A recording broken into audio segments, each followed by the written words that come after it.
Welcome back to Property Playbook. We're your hosts, Elena Saradidis. And Erica Reddy-Choquette. And happy fall. Happy fall. Happy holiday. You in the holiday. It's Labor Day. It is Labor Day. Today is off for all people except for real estate agents because I'm still showing. I am not. Yeah, Erica's at the cottage. But with the start of the fall market, when does the true fall market actually start? After the weekend. Okay, no, in my opinion, it doesn't start after the weekend. It starts in another week. Okay, and the interesting part about what's going to happen this week is there is another rate announcement. Yes. Now, I know what my thoughts are. What are your thoughts? I mean, earlier, before we jumped into this episode, you're like, when there's the rate increase, I'm like, what? Decrease. You're like, oh, yeah, decrease. So I think you meant decrease. I'm definitely going decrease. I don't think it's going to be huge. I think maybe 25 basis points, but any decrease, in my opinion, is in the right direction. I would agree with you on that. This is the part that, the reason why I said increase is because we increased 10 times in a row and now it's just the rate increase announcement instead of like, there's a rate announcement. Sure. So I had to check myself. I don't think this is gonna do a lot. I think people think that every time they announce the rate is going down, the market is going to completely change and everything's gonna be on fire again, but I don't think that's gonna happen. What I do think is gonna happen is I think that we're gonna see a lot more inventory hit the market in September. And that is going to change days on market even more. So I think more things are going to sit. It's going to be a little bit longer to sell things. And people just need to like buckle down and get ready because it is going to take longer to sell your home. Definitely. And I mean, I think the really interesting thing, I mean, in dissecting some of the most recent stats that have come out, it's really, really clear that the massive shift in this market is the amount of inventory.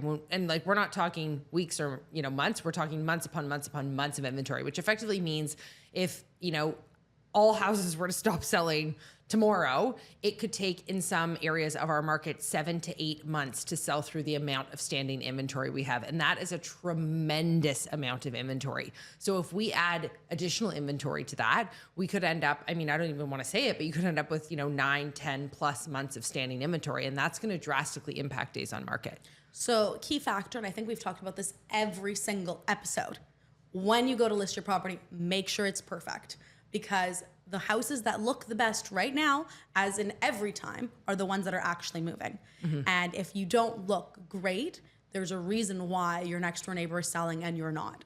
Definitely. Yeah. And part of the reason why I said the fall market's going to kick off, not this week, the week that we're in post Labor Day, but the following week is I think twofold. One is I think everybody's sitting because they want to see what the rate announcement is.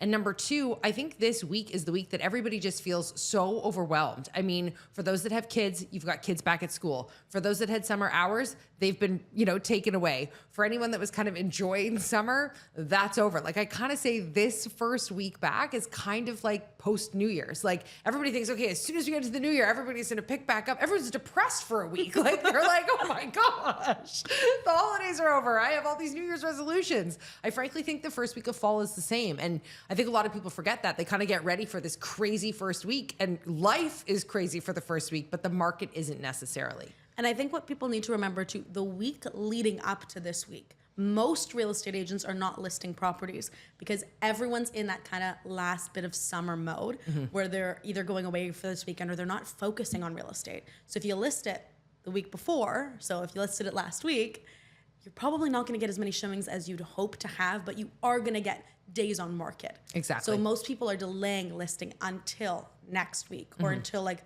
the weekend is over. Yeah. And everybody just kind of figures out what fall looks like. And I mean, goodness, I feel like if it's not the weather people are talking about, it's the market. If it's not the market, it's just, it's that. You've got to get that busyness out of the system, I think. Fair enough. Okay. Fall homes. What's the difference? Selling in the fall, selling in the summer. Is there a difference in the way you market stuff? Is there a difference in anything? I don't really think so. I mean, I think all the same things apply. Curb appeal is incredibly important. And definitely as you start to transition in the season of fall, you've got to be mindful of, the leaves falling and what that looks like. But I think, putting out planters and such in fall is just as beautiful as putting them out in the summer and really showcasing the outdoor, appeal of a property, be it a condo with a terrace, be it a home with a backyard. I think you never want to lose sight of curb appeal and outdoor, appeal because, I mean, we still have hopefully some great runway of great weather, and that should really keep kind of people out and about. But no, my strategy going into the fall is not changing with the exception of preparing everybody, preparing buyers, preparing sellers, having people really understand what shapes the market. And I think we're only continuing to transition more in that market, this market, I should say, not that market. And so it's understanding, what people are walking into. And I think it's hard too, because I mean, goodness, even last night I had a deal falling apart on one side with seller clients of mine. And at the same time, I had buyers walking into a house that they loved and 2 preemptive offers came in. And I was literally going, okay, how is this humanly possible? I have a deal falling apart and I've got buyers that might need to be competing in a preemptive offer like a day before the holiday long weekend. What? But you got to remember that's the market right now. The market right now is a little bit more uneasy. There's a lot of inventory they can choose from. Deals are falling apart more and more. It's an uneasy market. Yeah. And because people have so many options, the moment the new shiny thing comes to market, it can change the offer that you currently have. So if you are a seller, the best advice would be just present your home as best as you can. And if the fall leaves do end up falling, rake them up. Rake them up. Because let me tell you, curb appeal plays a role. And we've mentioned this before. You're standing out in front of the house. A lot of the negotiation, a lot of the conversation about are we putting in an offer happen on the driveway. 100%. And the leaves, I know this is very like safety first, but they get really slippery. No, they do. You don't want someone falling. Okay, whatever. There's the liability. Got to think of everything. But I think the other piece too that people really need to kind of, understand, and I know we did a segment on this, so if you're kind of diving into the market, be it a buyer or a seller, is the real knowledge and understanding of the micro market that you're going to be working in. Because, prime example, the beaches right now is still a very hot market. There's still multiple offers. There's still preemptive offers. There's still bidding wars. So if somebody's looking, in that market and then maybe comparing it to another market, they're going to be 2 completely different markets. And it doesn't make a ton of sense why they're operating the way they are until you really dive into the stats of each independent micro market. So I think that's a really great episode to go back and listen to if it already hasn't been listened to, and really diving into the like granular facts and stats is so important to set yourself up for success. Yeah. So the micro markets are a big thing, especially I would say in Toronto or in Ontario. The beaches was always a hot pocket. Like, let's be honest. Totally.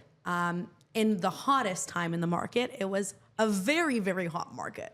It's still a hot market, like 2 offers last night. And like, I don't know how long ago now that we were in the hottest market, you would have seen 18 in the same amount of time. For sure. So like, it's the market. You just got to, bear with it. If you are a buyer, and I've had this conversation time and time again, do not be scared of getting into this market. Like, find what you actually like. Go back multiple times. You have the luxury to be able to do that, and negotiate. You have the flexibility to be able to negotiate.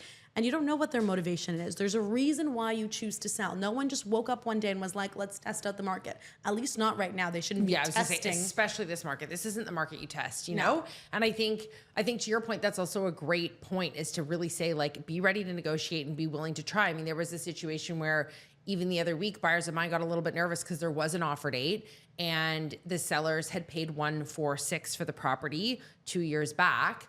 And they were hoping to recoup or exceed. And come the offer night, they didn't, and they sold for 1.3. Now, my buyers got nervous, and the whole, do I jump in, do I not? There's an offer date. They want to exceed what they paid, et cetera, really got mentally in their way. It was a block for them.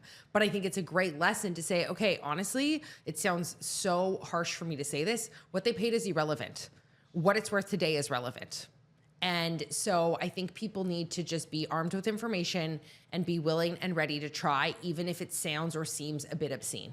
Yeah, and the conversation I'm having with people, and I know agents hate when you call and go, well, what would they take? They hate that conversation. But what I typically tend to ask is, well, have your clients already bought something? And sometimes they'll answer, sometimes they won't. But if they've already bought, then I'm like, okay, well, what closing date does your client need to make this transaction happen?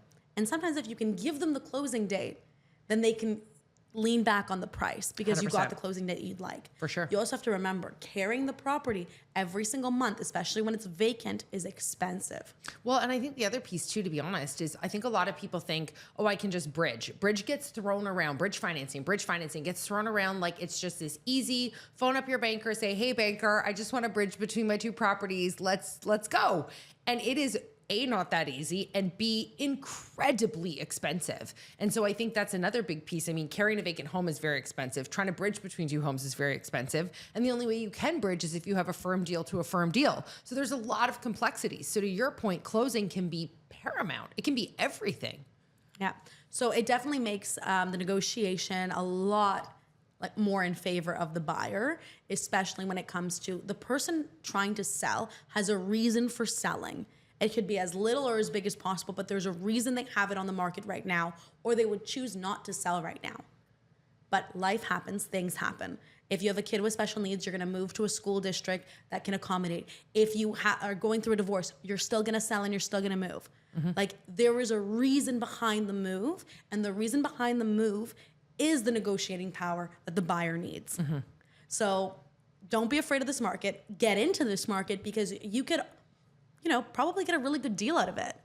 And sellers also know that if they're choosing to upsize in this market or they're choosing to move in a different micro pocket of the market, they're still might be gaining a lot more in 100%. profit than if they're just selling to sell. Like they're selling it, maybe they're gonna take a little bit of a loss, but when they buy that bigger property, the loss on that is gonna be so much better and they're actually gonna end up profiting out. Yep, absolutely. So like if you sell for the most amount of money, you're also gonna buy for the most amount of money. If you're gonna sell for less, you're gonna buy for less. Yeah. And it depends on what you're looking to do, on how we're gonna advise you on what you should do. Absolutely. No, but I think it's definitely strap on for a busy fall. I think, we're going to be coming out of, if this summer's taught us anything, I think it's taught us that we've started to fall back into some of the seasonality of our market.